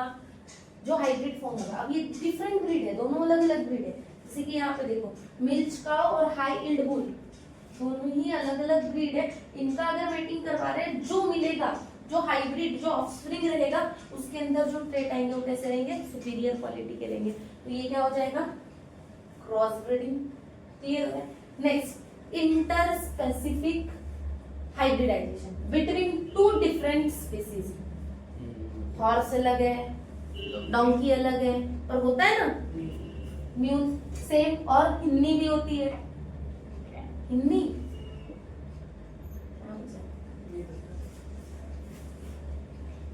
क्यों याद नहीं है, female donkey, male horse, clear है ना। हाँ, तो म्यूल और हिन्नी, ठीक है। तो ये इंटरस्पेसिफिक हाइब्रिड मतलब स्पीसीज ही अलग है, डोंकी अलग, भाई हॉर्स अलग, और इनका जो मेटिंग होगा, जो फॉर्मेशन होगा, वो क्या हो जाएगा, इंटरब्रीडिंग हाइब्रिडाइजेशन। नेक्स्ट क्या है, आर्टिफिशियल इंसेमिनेशन। क्या किया जाता है, जो सुपीरियर, जो सीमेन कलेक्टेड किया जाता है किससे, मेल से, जिसमें सुपीरियर क्वालिटी ऑफ क्या हो, उसके पास में ट्रेट हो, फिर उसके बाद उसको इंजेक्टेड किया जाता है रिप्रोडक्टिव ट्रैक ऑफ फीमेल में, ठीक है। पता है ना, जैसे कि आर्टिफिशियल ह्यूमंस में भी किया जाता है आर्टिफिशियल इंसेमिनेशन, ठीक है। तो सेम एनिमल्स में भी किया जाता है, क्या करते हैं, सीमेन को कलेक्ट करके रखते हैं, जैसे स्पर्म बैंक्स वगैरह होते हैं, वैसे यहाँ पे भी, और इससे क्या हो जाता है, फिर वो सुपीरियर क्वालिटी ऑफ मेल के ट्रांसफर कर दिए जाते हैं फीमेल में। तो सीधी सी बात है, ये जो जीन देंगे सुपीरियर क्वालिटी के जो ट्रेट है वो फीमेल्स में चले गए, वो जो आने वाला ऑफस्प्रिंग है उसमें रहेंगे। नेक्स्ट, MOET क्या है, multiple ovulation embryo transfer technique. क्या किया जाता है, ओवुलेशन, ओवुलेशन, जो सुपीरियर फीमेल होती है उसके अंदर में FSH हार्मोन को इंट्रोड्यूस किया जाता है, ठीक है, फॉलिकुलर स्टिमुलेटिंग हार्मोन, ठीक है, जिसके कारण में जो ये फीमेल है इसमें बहुत सारे ओवा बनते हैं, 8 से 13 ऐसे मल्टीपल ओवास का फॉर्मेशन होता है, ठीक है, जिससे क्या होंगे, अब ये जो सुपीरियर ओवा है उसमें सुपर ओवुलेटेड, अब ये जो सुपर ओवुलेटेड काव है जिसमें बहुत सारे ओवा का जनरेशन है, इसमें आर्टिफिशियल इंसेमिनेशन करवाया जाता है। क्या करवाया जाता है, आर्टिफिशियल इंसेमिनेशन करवाया जाता है। फिर एक फर्टिलाइज्ड होते हैं, तो एग और जो फर्टिलाइज्ड एम्ब्रियो है उसको सरोगेट मदर में ट्रांसफर किया जाता है। तो इससे सबसे पहली चीज क्या हो जाएगी, एक मदर से मल्टीपल क्लाव्स का फॉर्मेशन कर सकते हैं। उसके अलावा और क्या हो सकता है, पहली चीज इसके एडवांटेजेस क्या हो सकते हैं भाई साहब, क्रॉस ब्रीडिंग, या फिर इसके कम टाइम देखो फॉरेन, देखो स्पर्म्स को फॉरेन से ला के ट्रांसपोर्ट में इजी हो जाएगा, डिसीज रेजिस्टेंस हो जाएगा, डिसीज होने के चांसेस बच जाएंगे। मल्टीपल क्या बोलते हैं, फीमेल्स में इंसेमिनेशन करवा के क्या करवा सकते हैं, जो प्रोडक्शन है जो काल्व्स का या फिर एनिमल्स का वो इंक्रीज करवा सकते हैं।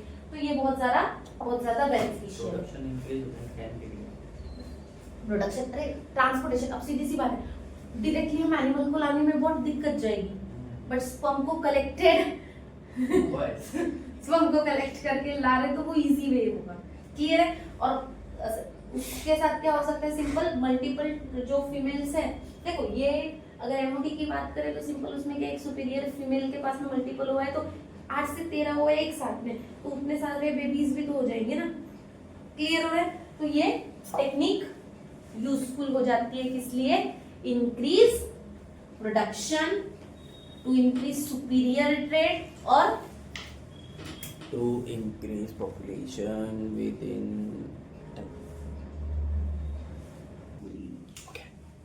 Next dairy farm management. अब क्या होता है डेयरी फार्म, डेयरी में क्या आ जाते हैं, कौन कौन आ जाता है, काव आ जाती है, दूध गोट आ जाता है, और क्या बफेलो आ जाता है, बफेलो।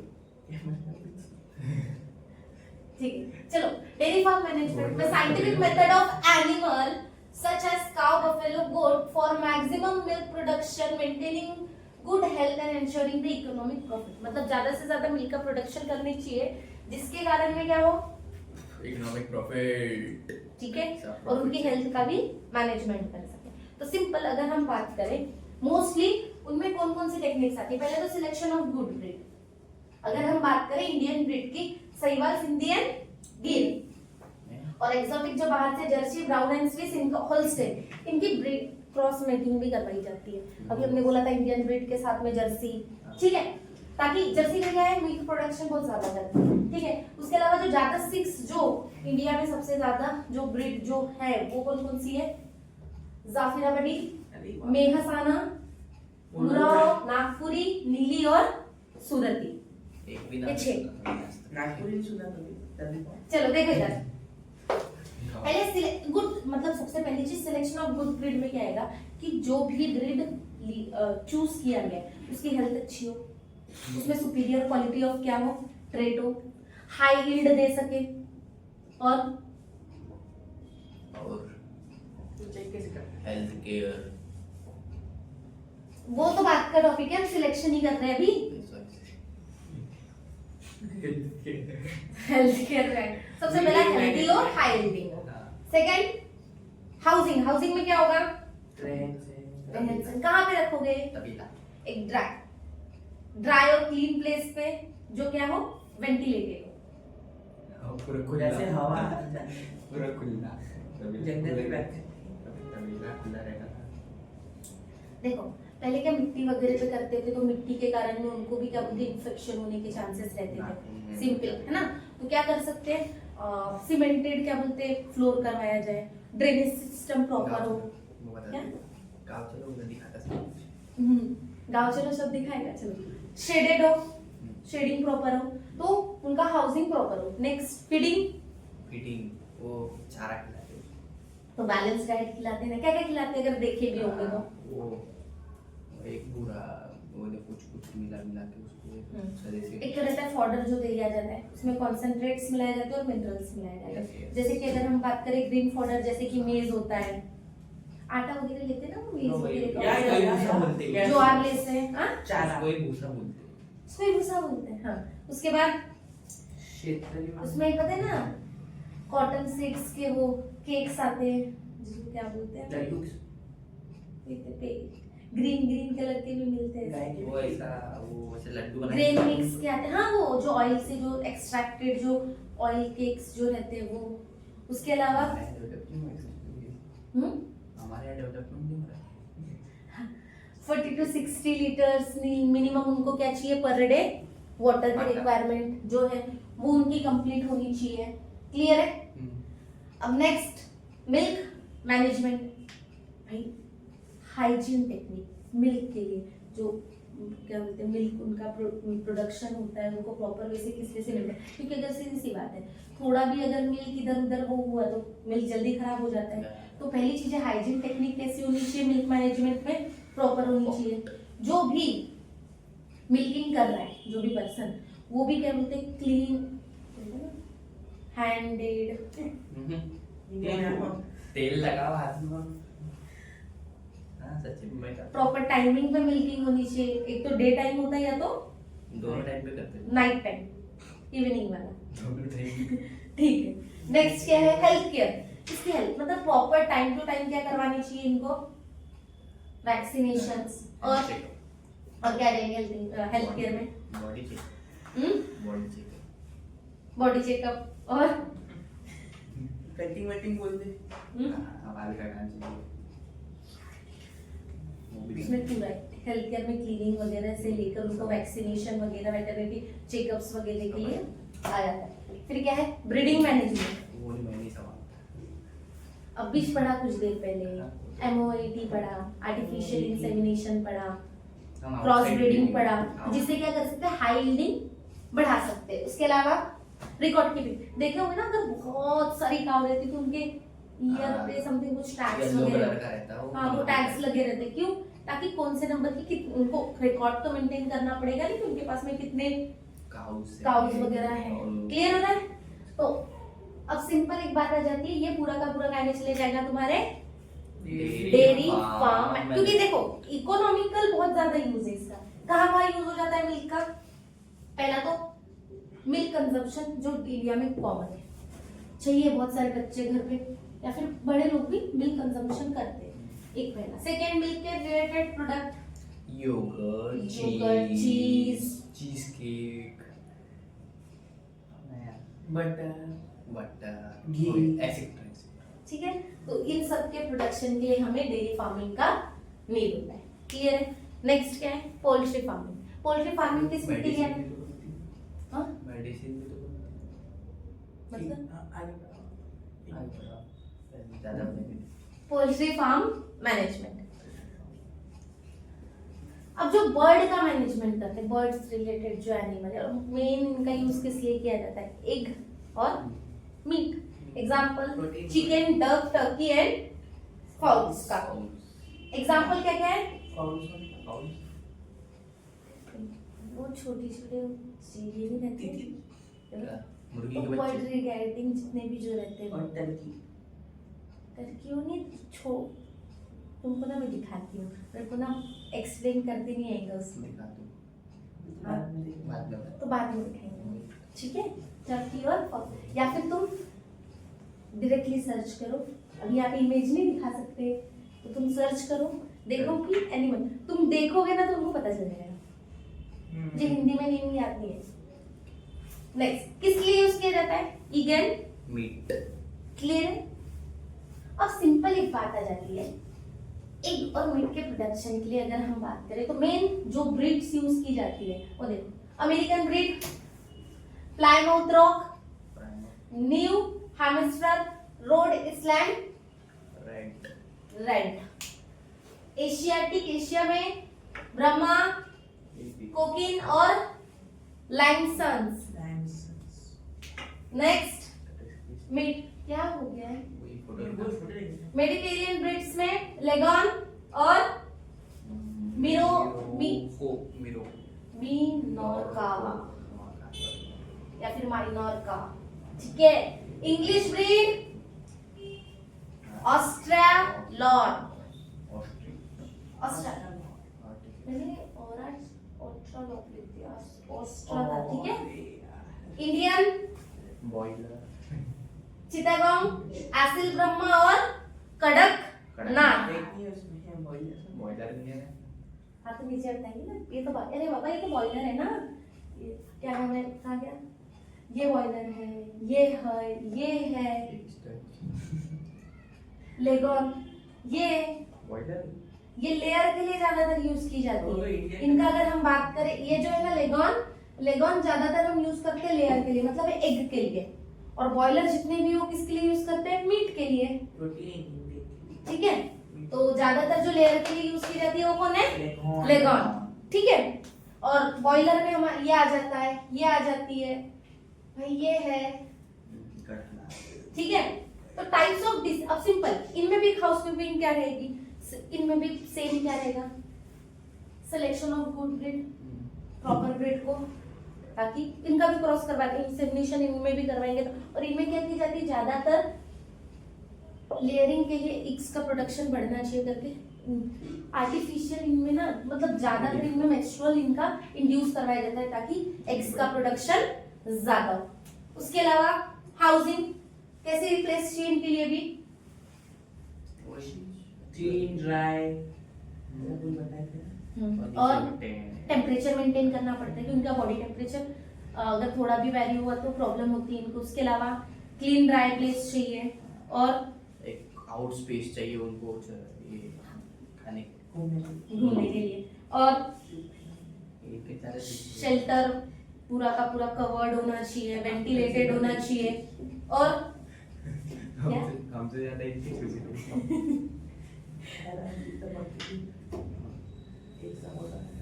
एक समोसे में हो जाता है ना तुम्हारा, है ना? हाँ। फीडिंग के लिए क्या क्या यूज करते हैं इनके? फीडिंग वो चाय देते अरे जो नॉर्मल तो देखे होंगे ना, पोल्ट्री पानी या जानवर तो करते हैं ना। इनको भी क्या लगता है? विटामिन लगेंगे, मतलब इनको भी बैलेंस डाइट के लिए सब रहता है। तो क्या क्या देते हैं? दाना, दाने बोलते हैं। और को ज्यादा खिलाता नहीं खाता। स्टार्टर फीड्स, कुछ जो शुरुआत छोटे छोटे चिक्स के लिए, छोटे छोटे बच्चे रहते हैं, हाँ उनके लिए स्टार्टर फीड्स लिया जाता है। ठीक है, और ग्रोवर फीड्स का यूज किया जाता है Main यंग्स source. के लिए, और जो अब लेयरिंग फीड दी जाती है जिनमें इग वो जो प्रोड्यूस कर रहे हैं उनके लिए। तो अलग अलग टाइप के फीड्स होते हैं इनमें भी, मतलब छोटे से बच्चे के लिए अलग, यंग वाले के लिए अलग, और जो लेयरिंग पे है उनके लिए अलग। क्लियर है? अब मेन क्या होता है, सबसे पहली चीज इनमें जो होती है ना, सबसे ज्यादा प्रॉब्लम जाती है इनको डिसीज के लिए। एक बात पता है ना, अभी बीच में बहुत ज्यादा बर्ड फ्लू आया था, जिसमें बर्ड से, और वो इन्फेक्शन से बर्ड को नहीं कर रहा था, बर्ड्स के थ्रू ह्यूमन को भी कर रहा था। तो टाइप्स ऑफ डिसीजेस है, पहला तो वायरल डिसीज, क्या नाम है, रैंकीकेट, ब्रोंचिटिस एंड एवियन इन्फ्लुएंजा। ये बर्ड फ्लू सबसे ज्यादा, वायरल जो फ्लू है वो सबसे ज्यादा गया था, ठीक है। उसके बाद बैक्टीरियल, क्या नाम है, pullorum, cholera, typhoid, TB, chronic respiratory disease and enteritis, sorry enteritis, क्या, फंगल में aspergillosis, favus and thrush. Parasitic infection by lice, पता है ना, उनके ऊपर में छोटे छोटे कीड़े नहीं हो जाते, जैसे हाँ फीमेल्स में लाइस हो जाती, जुए वगैरह, तो इनके ऊपर में भी होते हैं ना लाइस, ठीक है। राउंड वॉर्म्स का इन्फेक्शन, ये पैरासिटिक हो जाता है। और प्रोटोजोन्स का पढ़ के बस, तो क्या कर रहा था, कंटेंट बना रहा था, फर्स्ट ट्रायल में नहीं होता उससे, क्या, फर्स्ट अटेम्प्ट में नहीं होता उससे, इसलिए ठीक है। तो सिंपल एक बात की, एक सिंपल बात है कि इनको सबसे ज्यादा चांसेस होते हैं डिसीज होने के, तो इनको proper time to time vaccinations देना इम्पोर्टेंट है, इनकी क्लीननेस मेंटेन करना इम्पोर्टेंट है, टेम्परेचर मेंटेन करना इम्पोर्टेंट है, वेंटिलेशन, उनका जो एरिया जहाँ पे उनको रखा गया है वेंटिलेशन के लिए स्पेस होनी चाहिए, उनको घूमने के लिए जगह होनी चाहिए, ठीक है। वाटर मैनेजमेंट भी इनका प्रॉपर होना चाहिए, मतलब पानी कंटिन्यूअसली, और इनका फीडिंग भी, ताकि ये हेल्दी रहेंगे तो जो प्रोडक्शन भी इंक्रीज होगा। क्लियर है? तो ये हो गया डेयरी फार्मिंग और ये हो गया पोल्ट्री फार्मिंग। नेक्स्ट टॉपिक आते हैं एपीकल्चर। एपीकल्चर मतलब बी कीपिंग, मधुमक्खियों को, बीज को, ठीक है। अब देखो simple, scientific rearing and management of honeybee for commercial production of honey, beeswax, royal jelly, pollens and propolis, ठीक है। अब सिंपल एक बात आती है, किस किस के लिए किया जाता है, पहली बात तो है क्यों किया जाता है, हनी इंपॉर्टेंट है, पता ही है क्यों, एंटीबैक्टीरियल प्रॉपर्टी है, आयुर्वेदा में यूज किया जाता है, शुगर मतलब नेचुरल स्वीटनर्स की तरह भी एक है, और सिंपल एक बात है कि हनी कभी खराब नहीं होता, ठीक है। फिर बीज वैक्स बहुत सारे कॉस्मेटिक इंडस्ट्रीज वगैरह में यूज किया जाता है। उसके बाद रॉयल जेली, पता है ना, जेली में भी जो क्वीन होती है, उस क्वीन की होती है क्योंकि उसके ऊपर में रॉयल जेली होती है, ठीक है। फिर उसके बाद पोलेंस एंड प्रोपोलिस, प्रोपोलिस मतलब रॉयल जेली किसकी, बाद में देखते हैं। बाद में देखूंगा। हाँ, प्रोपोलिस। अब सिंपली ये क्या होता है, बीज ग्लू, ग्लू जो होता है ना, बीज से जो ग्लू मिलता है, ठीक है। अब सिंपल अगर बात की जाए तो इन सब के प्रोडक्शन के लिए क्या किया जाता है, बी कीपिंग की जाती है, ठीक है। अब स्पीसीज, एपीकल्चर क्यों बोला जाता है, एपीज, एपीज मतलब बीज होता है, ठीक है, स्पीसीज है बीज की, ठीक है। तो सिंपल स्पीसीज ऑफ हनी बीज जो ज्यादातर यूज की जाती है, पहली एपिस डोर्सेटा, एपिस सेलेना इंडिका, जिसको हम एपिस इंडिका भी बोलते हैं, ठीक है। एपिस मेलिफेरा और एपिस फ्लोरेरा सबसे ज्यादा जो यूज की जाती है ये और ये, इसलिए डोमेस्टिक कल्टीवेशन जो इसकी कीपिंग के लिए जो यूज किया जाता है, ठीक है, क्योंकि ये हनी की यील्ड भी अच्छी रहती है और इजीली इसको कल्टीवेट भी किया जा सकता है, ठीक है।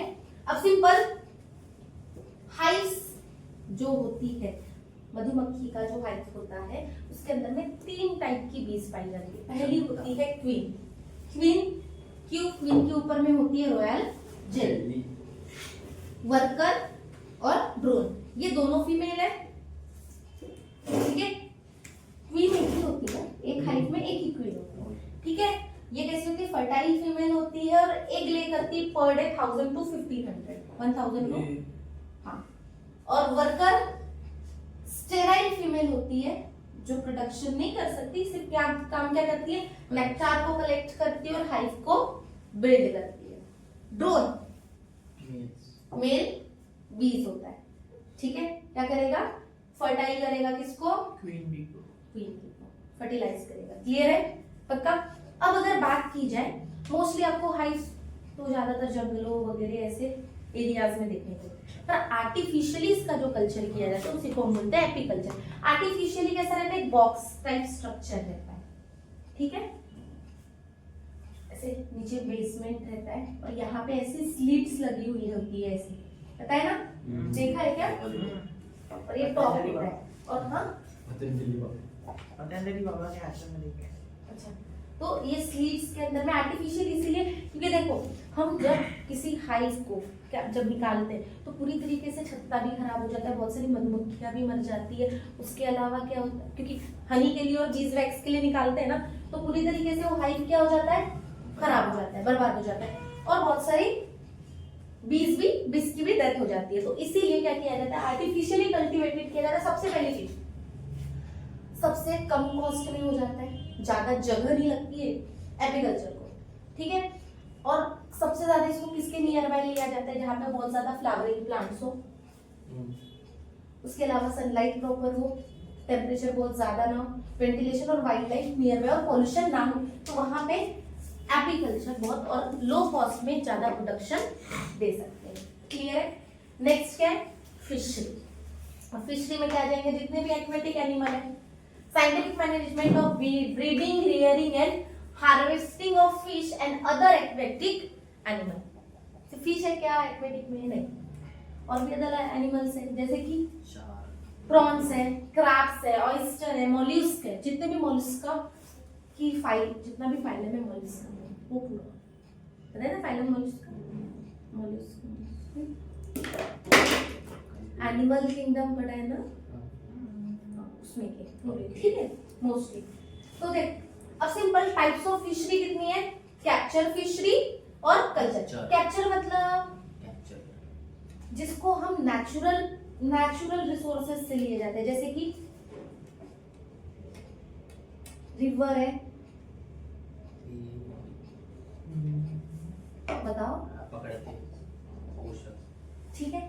ये सबसे जो लेंगे वो कौन से, कैप्चर।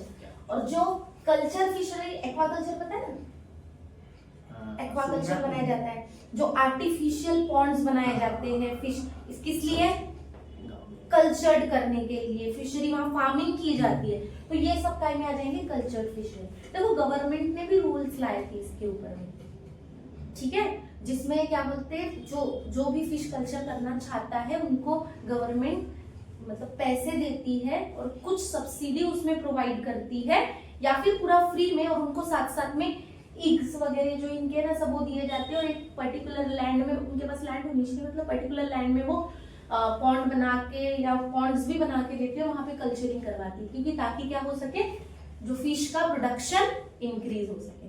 क्लियर हो रहा है। तो ये कल्चर फिशरी में आ जाएगा। अब अगर हम देखें तो ज्यादातर जो फिश का यूज किया जाता है वो कौन कौन सी, अगर हम फ्रेश वाटर फिश की बात करें, जिसको हम नॉर्मली जानते हैं, रोहू, कतला, नहीं जानते, नहीं खाया, खाया लोगों का नाम नहीं पता, अच्छा नहीं, फिश नहीं, रोहू और कतला हमारे इधर ज्यादातर कॉमन फ्रेश वाटर है, ठीक है, मृगल और कॉमन क्रैब, ठीक है। उसके अलावा मरीन में अगर हम बात करें तो मैकरल, साइड्रेंस, टूना और पॉम्फ्रेट, बोलते हैं ना पॉम्फ्रेट, ज्यादातर हम मरीन क्या बोलते हैं, हाँ वो बॉम्बे है वो, ठीक है। उसके अलावा अगर शेलफिश की बात करें तो शेलफिश की बात करें तो ठीक है, prawns, crab, oyster and pearl culture. पता है ना, पर्ल की भी कल्चरिंग की जाती है मोती के लिए। नेक्स्ट क्या, अब सिंपल, अब इनकी जो अगर सीधी सी बात है, एक बात पता है, अगर इसकी जब फिशरी जब फार्मिंग वगैरह की जाती है तो इनको लॉन्ग टर्म तक स्टोर करना पड़ता है ना। तो लॉन्ग टर्म तक स्टोर करने के लिए कौन कौन सी मेथड हो सकती है? चिलिंग की जाती है, फिश चिलिंग की जाती है, फ्रीजिंग की जाती है, और प्रिजर्वेशन मेथड्स में क्या किया जाता है? पेट में स्टोर करना रहता है, प्रिजर्व, पेट में प्रिजर्व करेगा। खाने वही खाने का। अरे बाबा देखो ना, हमने देखो कि बहुत सारे मरीन मतलब मरीन्स के बारे में हम जैसे ये वहां पे जाते हैं तो सिंपल क्या हो जाता है, पहली चीज क्या की जाती है? मैंने कहा प्रिजर्वेशन के लिए चिलिंग की जाती है, फ्रीजिंग की जाती है, सन ड्राइड किया जाता है, पता है ना, ड्राइड किया जाता है उसको, ताकि वो लॉन्ग टर्म तक, और कभी कभी ये नमक वगैरह में डाल के भी उसको प्रिजर्व करके रखा जाता है, सॉल्टिंग करके, बर्फ में। और ठीक है। तो ये मेथड्स क्या हो जाती है इसकी, प्रिजर्वेशन की, ताकि ट्रांसपोर्टेशन के लिए इजी जाए। उसके अलावा क्यों यूज किया जाता है इनका, फिश को क्यों मैन्युफैक्चर, पहली चीज तो फिश के मीट के लिए, ठीक है, चाहिए फिश का। उसके अलावा फिश का oil, fish oil, cod liver oil, वाली कौन सी fish? विटामिन सोका, अरे वाली कौन सी fish है जिसके अंडे ऊपर महंगी बिकती उसको छटाते हैं। कुछ कैवियर हाँ वो जो ब्लैक कलर के पता नहीं। कैवियर। चलो सुनो, जो काम करे पहले वो सुनो। अरे पूछा अब यूजेस क्या है? पहला यूज खाने के लिए, जो तुमको मीट के लिए चाहिए। उसके बाद इनका जो ये जो विटामिन, देखो फिश जो है ना विटामिन ए का बहुत अच्छा सोर्स है, ठीक है। तो कॉड लिवर ऑयल वगैरह के लिए यूज किया। उसके अलावा मेडिसिनल पर्पस, फार्मास्यूटिकल इंडस्ट्री में यूज किया जाता है। क्यों? कैप्सूल्स वगैरह बनाने के लिए, वैक्सीन वगैरह जो रहते हैं उसकी शेल्स का यूज किया जाता है, शेल्स, ठीक है। तो बहुत सारे हो गया। और उसके अलावा क्या होती है, सीधी सी बात है, ज्यादा जितना फिशरी इसका प्रोडक्शन होगा तो इससे इनडायरेक्टली क्या होगा, जॉब अपॉर्चुनिटीज बढ़ेगी, इकोनॉमिक ग्रोथ होगी ज्यादा, क्योंकि सीधी बात, ज्यादा अगर प्रोडक्शन करेंगे तो हम क्या कर सकते हैं, एक्सपोर्ट कर सकते हैं। तो वो भी एक है कि इकोनॉमिक सोर्स बढ़ाने के लिए भी इसका यूज किया जाता है। क्लियर है? यस। डन।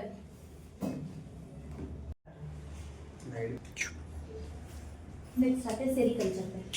सेरीकल्चर मतलब formation of silk, production of silk, silk के प्रोडक्शन को बोला जाता है सेरीकल्चर। अब सिंपल क्या है, rearing of silk worm, production of silk. किस लिए क्यों किया जाता है सिल्क वॉर्म का रियरिंग? क्योंकि ताकि सिल्क का प्रोडक्शन हो सके, ठीक है। तो जो सिल्क वॉर्म मोस्टली जो यूज किया जाता है उसका नाम क्या है, बॉम्बिक्स मोरी। क्या नाम है? बॉम्बिक्स मोरी। और मेनली जो ज्यादातर जो प्लांट यूज किया जाता है वो कौन सा यूज किया जाता है, मलबरी लीव्स, है ना, मलबरी लीव्स। उसको क्या बोलते हैं, मलबरी सिल्क। और ये सबसे अच्छा सिल्क होता है, बेस्ट, सबसे अच्छा, ठीक है।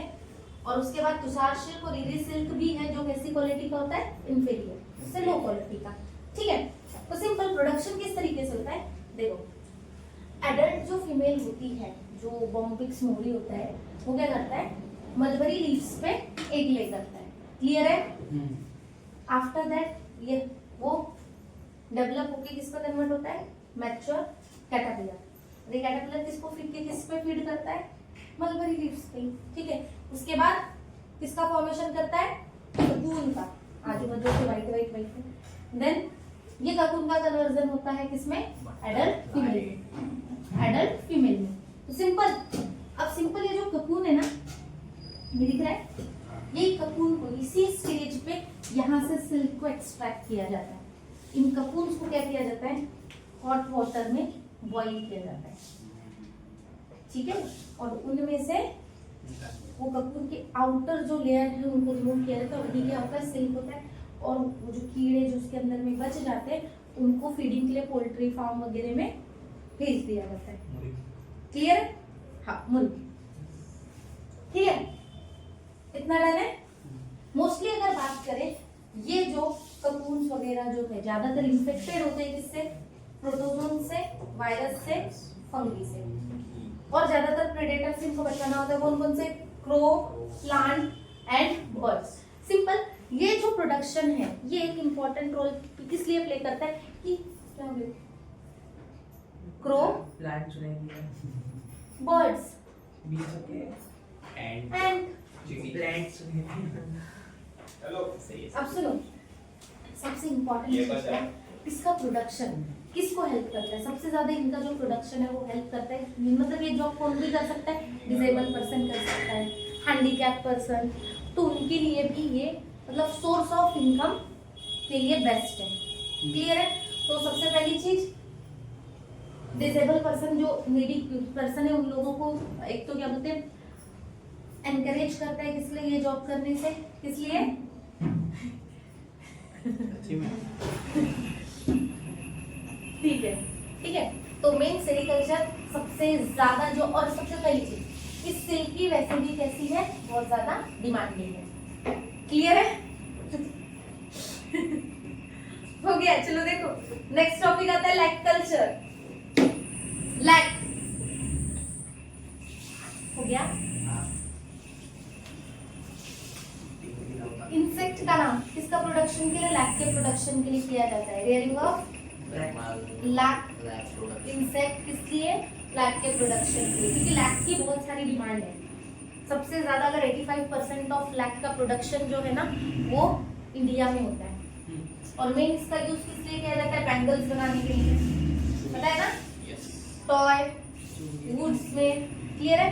तो ये बहुत सारी जगह पे इसका यूज किया जाता है। उसके अलावा भी कहाँ पे? वार्निश बनाने के लिए, cosmetic, dyes, medicine and industries में इसका यूज किया जाता है। तो सिंपल, किससे इंसेक्ट, कौन से इंसेक्ट का यूज किया जाता है? ट्रैकार्डिया लैका। ठीक है। और ये जो ट्रैकार्डिया लैका है, ये फीमेल्स के डर्मल ग्लैंड पे क्या प्रेजेंट? डर्मल ग्लैंड्स प्रेजेंट होते हैं जो प्रोडक्शन करते हैं किसका? रेजिन्स लाइक सब्सटेंस का। और ये रेजिन्स लाइक सब्सटेंस एयर के कांटेक्ट में आने के बाद पिंक कलर में ये लैक में कन्वर्ट हो जाता है। क्लियर है? अच्छा, तो ये लैक के कंपोनेंट क्या है? एक तो रेजिन है, plus sugar, water, minerals and alkaline substance, ये पूरे मिला के लैक बनता है। क्लियर है? पक्का? अब इनका मेन जो है प्रोडक्शन कैसे होता है? सिंपल। ठीक है, तो सिंपल। अब ये जो लैक इंसेक्ट है, जो फीमेल है, वो समझो कि किसी एक इस पे है, यहाँ पे फीमेल और इंसेक्ट है यहाँ पे। तो एडल्ट मेल आता है, फर्टिलाइजेशन होता है, फर्टिलाइजेशन हुआ, फर्टिलाइजेशन के बाद एग ले किया। ठीक है, एग ले होने के बाद एंड ऑफ एग ले मतलब खत्म हो जाएगा, एज तक मतलब कंप्लीट उसका क्या हो जाएगा? पूरी तरीके से उसने एग ले किया। फिर उसके बाद इसकी क्या होगी? हैचिंग होगी। हैचिंग होगी तो कन्वर्जन किस में होगा? लार्वा में। लार्वा का कन्वर्जन होगा पुपा में। ठीक है, अब ये पुपा का कुछ पार्ट जो है जिनमें इनकम्प्लीट मेटामॉर्फिस होगा वो किस में कन्वर्ट हो जाएगा? एडल्ट फीमेल में, और वो फिर से वो प्लांट पे लाई करेगा। क्लियर है? और कुछ जो पार्ट है जिसमें कंप्लीट मॉर्फोसिस होगा, मेटामॉर्फोसिस होगा, उसका कन्वर्जन होगा किसमें? Adult mail. और यही जो फीमेल है ना, यहाँ पे जो फीमेल अपने डर्मल ग्लैंड से क्या प्रोडक्शन करती है? लैक का। क्लियर? मतलब लैक का मतलब रेजिन का करती है। रेजिन एयर के कांटेक्ट में आता है और एयर के कांटेक्ट में आने के बाद पिंक कलर के लैक में इसका कन्वर्जन हो जाता है। क्लियर है? पक्का?